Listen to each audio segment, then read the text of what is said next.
Okay, grade 11s. Let's quickly just look again at salaries and specifically for 620, what's going on there. So what I've done here is I've looked at my balances and my totals in my trial balance. On the left-hand side, I've got all my balance sheet section accounts that relates to salaries. And on the right-hand side, I've got my nominal section. These are expenses and these are liabilities. We're creating these briefly until we pay them, CPJ. Then they disappear and they go away and they're zero. So for now, we just have one guy that's outstanding and his salary is 6,000. We do need to do a small calculation regarding his net salary, which comes at the top, but we'll do that later. We're going to first break it down and then see if we can get that amount from the other accounts. So let's look at what this guy is paying towards his SARS. His SARS, they are saying is 16%. So you can take 6,000 Rand as his basic salary, that's his gross, 16% of that, and your answer is 960. So 960 has to go in here. You have to create a liability. Your double entry is salaries. So this 960 will sit in this amount, which is your gross. Was waiting for that. Okay, we say sundry accounts and 6,000 Rand.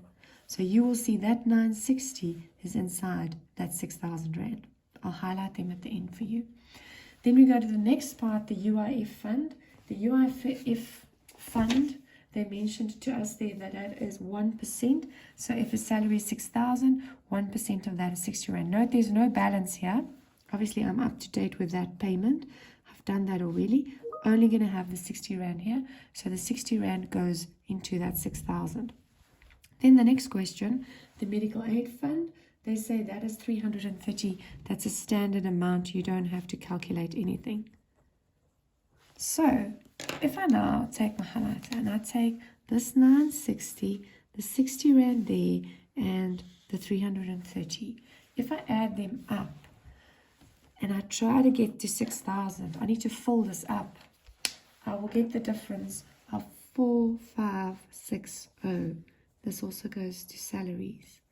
And that is my net salary. That is the money that the guy is taking home. We have taken this out of his salary and this as well as the medical aid fund. So add those four numbers and you should get his total basic salary. But now we go to the next part, which refers to the contributions. Okay, contributions is additional money, expenses that we now incur to make these people happy and that they want to be with our company.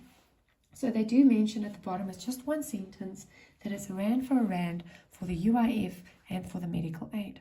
So you go and look and you see, well, for UIF we contributed 60 Rand. So we will give an additional 60 Rand. The double entry will be your UIF fund. So there's your debit. You're going to add another 60 here and say UIF contribution. So there's my debit. There's my credit. And then here, Rand for Rand, another 400, no, not 460, sorry, just for this guy. These totals involve all the other guys that have been paid already. The medical aid fund, we contributed 330. So I'm going to add 330 there, and I'm going to say medical aid fund. Okay, so that will add up to the expense. There's my debit, there's my credit.